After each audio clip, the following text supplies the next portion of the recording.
From the world of AV programming and control with James King, I'm Steve Greenblatt, and this is Ask the Programmer. James, how are you today? Looking forward to a great conversation and another exciting episode with a great guest.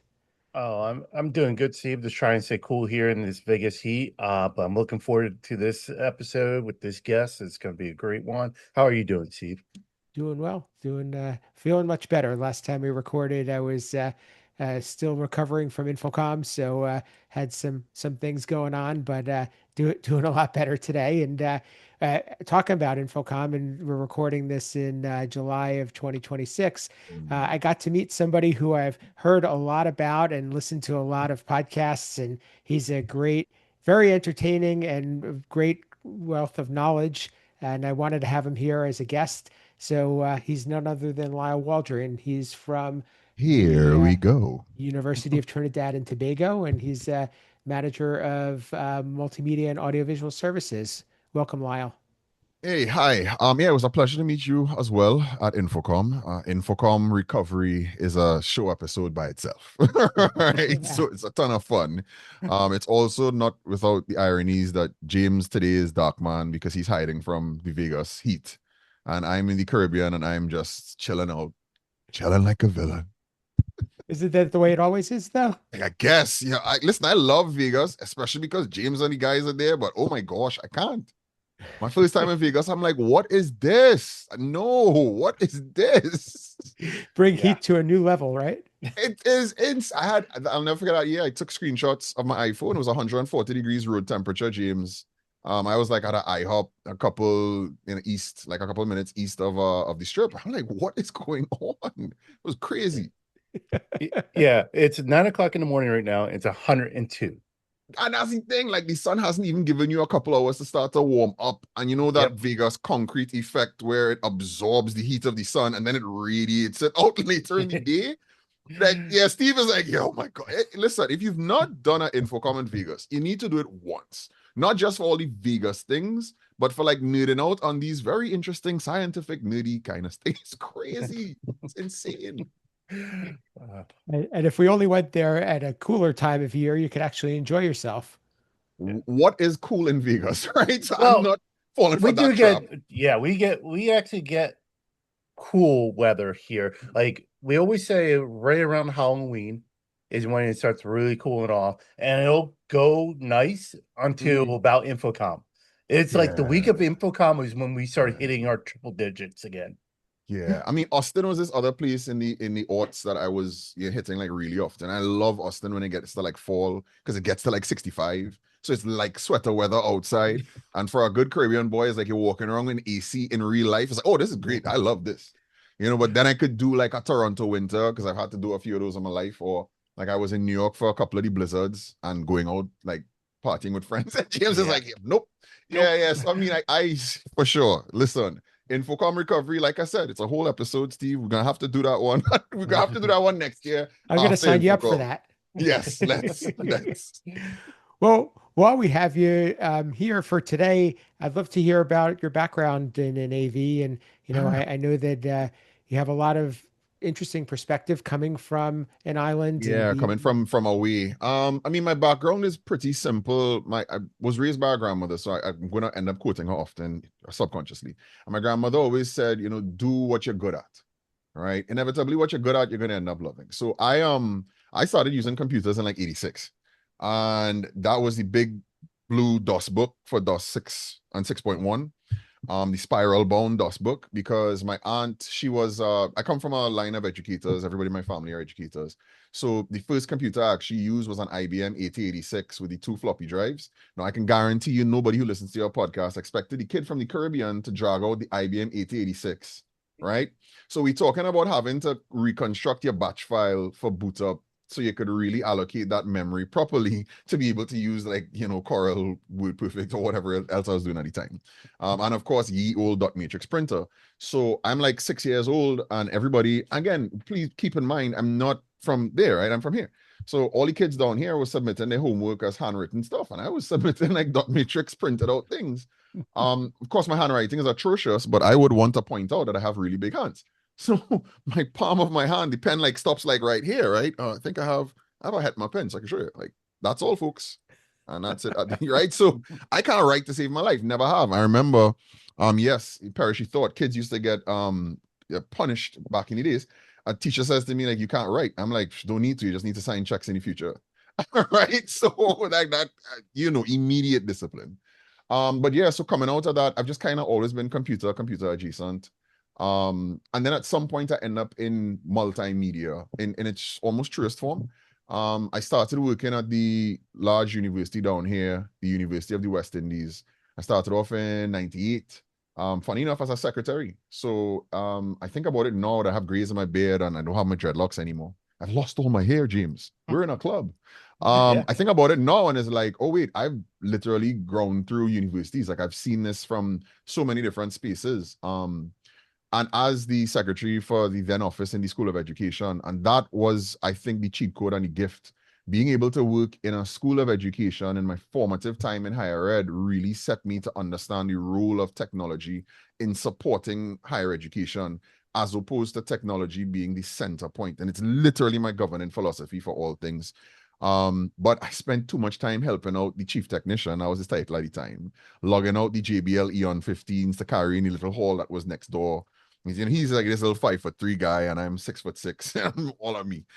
He's like, Lyle, just help me with this, or Lyle, help me with this TV. So, those are the good old days, and the kids call it now the big back TVs, right? So, you're lifting that sharp 27 or whatever it is. And like, yeah, James rolls his eyes because James knows this. You walk up to the door by yourself, nobody's gonna help you. You kind of stick your knee up so that you have a flat thigh and you rest the weight of the television on your thigh. Like everybody knows, right? And you kind of like jam your knee into the wall next to the door. So now you have a free hand, Steve, and I turn the handle and open the door and then I get to go in. So literally understand where this comes from, right? I'm not privileged enough to have just gotten into AV now. But then like I really got deeper into content creation. I've been stuck out of a Cessna shooting B-roll over a swamp in Trinidad. I flown into the Amazon jungles with some of the linguists from humanities, because our faculty was humanities and education, to document and film the last speakers of Taino languages, all the Amerindian stuff. So I was like the primary editor, content creator. I learned Final Cut Pro and it was literally FCP 1.0. Right, so that I literally started on a dual processor G4 with like a stack of readeries and all that good stuff. At some point in all of there, in terms of the academics, I do my associate's degree in IT. I learn object-oriented programming at that point. I always say my favorite class that I still use to this day was the Introduction to Programming, which was all pseudocode. But I'll never forget Carlos, my faculty member, my lecturer, saying, everything you need to know in life for programming, you were given in kindergarten. You're taking the red square and putting it in the red square hole and the green triangle. And, he's like, it's very similar. And the approach to programming in pseudocode was just all of this very written conversational, critical thought, step one, step two, if not. So, that's how you learn your if-thens, your all loops, all those things. Visual Basic, C for all the object-oriented stuff. Then after that bachelor's degree, I did some Oracle 10G. So that's what got me into more like the PHP MySQL side of my life, which I loved so much, I still use to this day. But now I'm more of a programming coordinator. I have to say it like that than a programmer. I want to take my hat off because I know some really crackshot programmers, right? So I would never consider myself to be a programmer. But in 2026, with things like Claude and ChatGPT's Codex, the difference between me and the bridge from like a normal person vibe coding is I'm not just going, hey, make me an app to do XYZ, and then it's crazy. For me, it's more like, okay, let's sit and discuss this. We need to plan out this application. Here are the security constraints. Here are the thing. Are we going to do this phase by phase, bit by bit? Sometimes I may even go interface to interface. So let's create the landing page for this application. The page should XYZ. It's going to blah, blah. And I will build and build and build.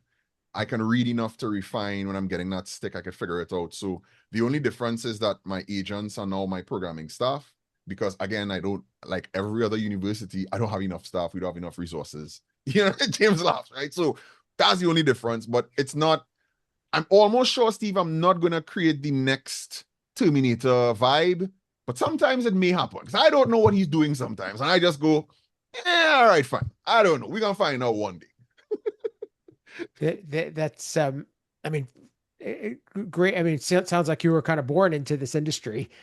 Well, and Funny enough, I would faster say, because I come from a long line of educators. My grandmother was an award-winning elementary school teacher. My aunt, she did her thing in higher education, rest in peace, to Professor Morris. And pretty much everybody else was in academe, faculty, and whatnot. I'll tell you one thing that people don't know. I miss teaching the most. I think outside of just working in school of education and seeing how technology supports the educational process, being in higher ed, the other thing I missed the most was teaching, because it really, to stand in the room that you have all the AV tech in and realize how difficult it could be or not difficult it was for you. Sometimes as tech guys, we get into our tech guy bag where it's just all like Pavlov, just train the teachers. Why don't they listen? The teachers are the problem. It's the students. No, we're the problem. And that's how I sometimes got into that whole Michael Pollan School of Design thought, that allowed me to start doing like workshops on how to design classrooms on a budget from the UB Tech days now through for Vixa and Hetman, all these people. So it's really like governing philosophy things. My real passion, if I had a choice, would be to teach. I love it. And I'm always going to be grounded as one of us. And I will always want to teach part-time because it really lets me connect and have that human experience. Sometimes we could not have those human experiences in tech. And for some of us, that's cool. Steve, some of us like CLI at 2 a.m, right? And there's nothing wrong with that. And we get to look like James, right? Hiding in the dark, even though it's like morning time. But, for some of us like me, I'm a connect guy. I'm firmly in the camp of no man is an island, but a grain of sand on this vast seashore. So I miss the teaching part of it. But I think good things are coming ahead, and I get to do a lot of this PS type stuff, and I get to sit in sessions looking at James do like crazy cool stuff, and then give him more things to do. Right, James? So Oh yeah. There you go. James, we recently spoke with Jameson Vandenberg, who you taught with at Infocom, and this is a great connection, because I think there's a lot of different things we could talk about. Both the education part in terms of being able to help others and add to the knowledge of the industry, but then also, like Lisle said, what is it like to teach using the system that you have programmed or designed or installed? Um, what's your perspective on that in terms of, I've always thought that's a great learning lesson. Oh, it is a great learning lesson. And actually my July higher ed article kind of talks about that. Not quite as like teaching per se, like Lyle was talking about, but putting yourself in the shoes. Because I remember actually having this conversation not too long ago with another person, and I looked at him. I was like, look, the way you ran that wire, would you be frustrated if you were sitting in that seat? And they're like, yeah. And then I'm like, why would you think no one else would be? Like, let's run that wire differently. So I did talk about, putting yourself in the shoes of that person. Because if you're frustrated, of course, your user is going to be frustrated, like, and plain and simple. So yeah, it's definitely putting yourself in that shoes, in the instructor. And sometimes just sitting there in the class, like I've done that where I'll sit back in the class and I'll be like watching what they're doing. And I'm like, this could be so much simpler. Like we can make this easier for them. And they may not even realize that you can make it easier. So yes, putting yourself in the users. I like what I'll say, it's like understanding getting to the people part. Tech is a tool. And I always tell people this. The technology, like, it should not be a hinder to the people. It should just be an enhancer. Like if I take a hammer and try to use it as a screwdriver, it's not going to be the most efficient tool. You can't blame the tool. It's because we used the wrong tool. Same thing, I throw technology in the room just to throw technology in the room. If it's not being used correctly, then it's useless. Like no matter how good the tech is. I mean, I have a quick thing on that, Steve, because it's fundamentally has been at the core of how I ended up starting to speak at like the Infocoms in the States. Because I'm coming up there looking for the guidance just like every other noob. I've been doing that since like 2007. I think that Infocom was in Anaheim. And one of the things that hit me so quickly was I was having these presentations with often guys at higher education institutions that had this $1 billion room, like $1 bazillion room. But the low-key complaint was, but faculty's not using it. I'm like, well, obviously, then it's not a tool for them, it's a tool for you. So I mean, and I could parallel it into programming, as well, because this is a programming first podcast. The UI might be cool, and the program might do all these whiz-bang great things for the end user, and it may tap into, API to ChatGPT, but it has nothing to do with the teaching going on in the room. Guess what? You're gonna have that disconnect between you and the end user all the time. So it really like the experience helps us to know, but it's one of the things that I've seen in particular for projects in the US, and I would say Canada a little bit. The Canadians have it a little bit, I think, more aligned. And it's been over a decade. I've always said it's because you all just have too many resources. So that there's no need to, you all can like brute force your way through it, just like with the coolest tech all the time or the coolest lines of code. Whereas for some of us, the line of code is going to be stripped down to whatever is the base. So what do I need? I need to turn this thing on. Let's turn it on. It's not let's turn it on and then 4 API connections later because I can't do a data metric, but none of it really works well and it doesn't interface well with the end user. But like we're super proud of it. So like in my other life, when you met me as a DJ, but don't say that too loud because everybody's a DJ now. There are things that sometimes we do as DJs that are so cool for us as DJs, and like we know like that scratch, that cut, that whatever. But for y'all as the audience, like don't care. 2 doesn't care, doesn't business. Like it's crazy, right? So sometimes we get caught in the mechanistic pathways of tech as opposed to what is the problem. And I love saying the problem as a standout thing. What is the problem that we're trying to solve? But that question, I mean, I'm sorry to do the Matrix reference. It is the question that drives us, right? What is the problem? No, this is why I love this. It's so the Matrix, like the original, right? It's the question that drives us. And if you've run past the finish line, but you were the slowest in the 100-meter dash, who cares how far after the finish line you got to? Usain's in the back there looking at you like, hi, Steve. The race finished half an hour ago. Where are you? So yeah, it's definitely these experiences are wondrous. I think that's the basis of a lot of business is that, if you're not solving people's problems, people aren't going to pay you anymore. So it makes a lot of sense. And Well, I mean, it's like the eternal flux capacitor theory when you carry a car to the mechanic and you don't know anything about cars. I actually think adjacent to that, Steve, I think they'll pay and they'll continue to pay until one day frustration says to them, this is not the guy to pay. The problem with that process is it gives a bad name, let's say in this case, to the programmer. And, just like relationships, if you've gotten a damaged guy or a damaged girl in your life, then what's going to happen is the next programmer is going to hear about all these things or have somebody standing over their shoulder, because of the trauma inflicted by the last person. So, I actually think they will pay for bad stuff. We how many tenders and contracts and things have we seen? We get bad stuff paid for all the time, right? Yeah. I think that's actually one of the things that have given higher ed a bad name is prior to us tech managers and HEPMA and the skills people is you had these integrators and programmers who came in and be like, oh, I can do it all for you. You need this disco ball. Trust me. Research shows that you need the disco ball. It increased education by 10%.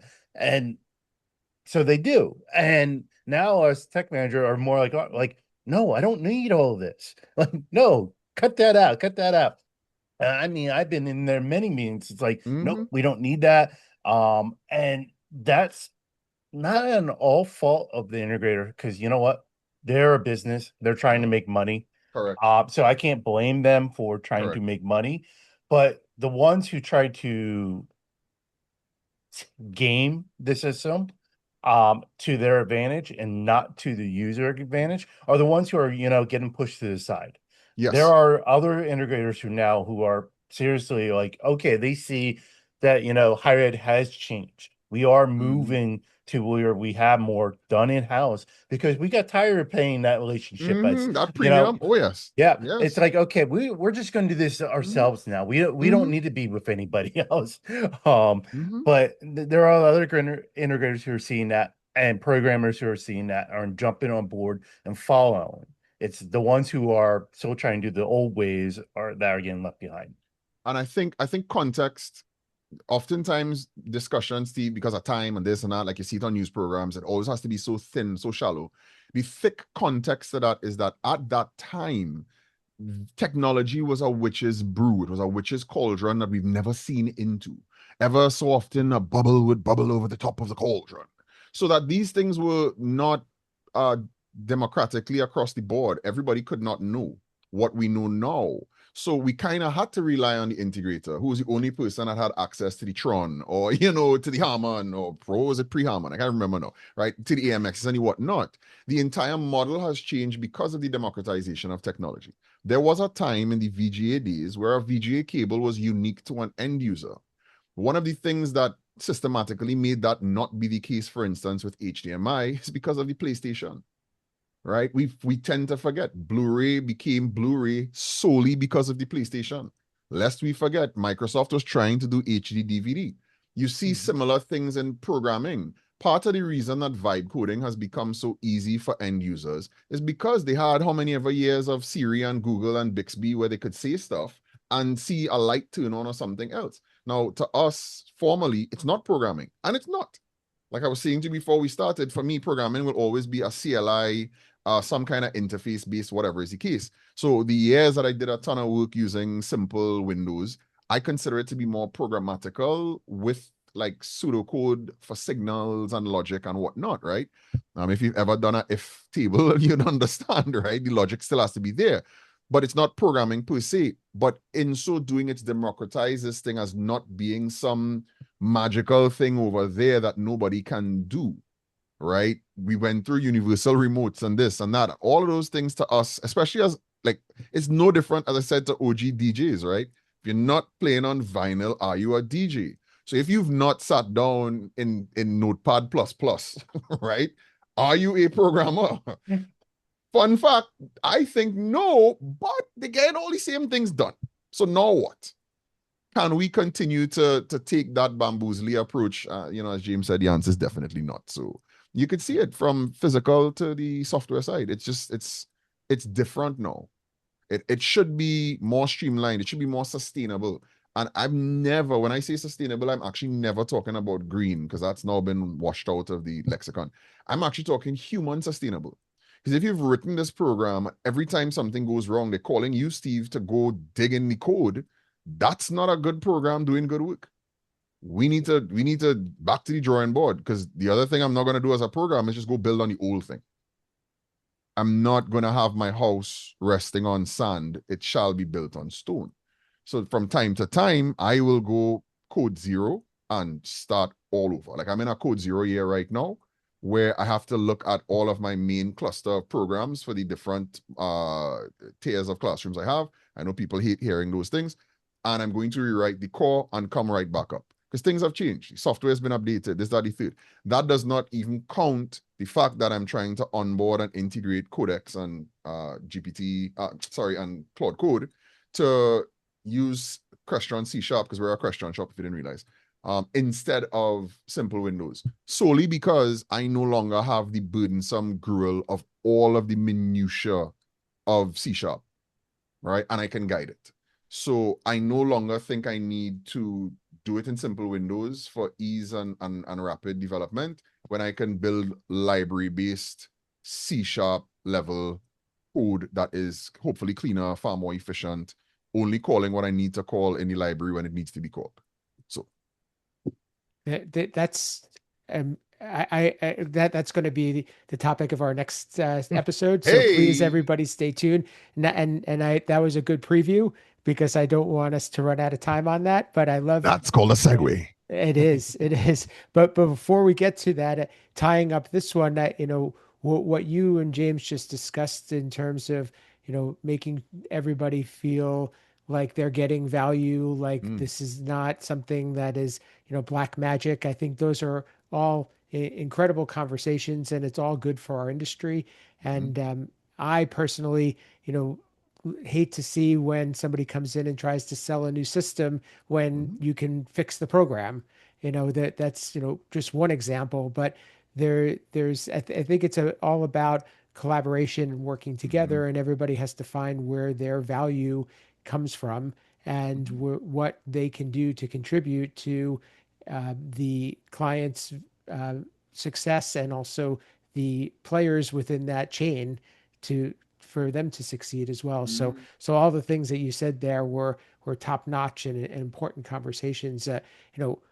In wrapping that up, what's like one or two tips that we can say to a programmer out there as to where they can um, show their value to somebody like you, or to other clients?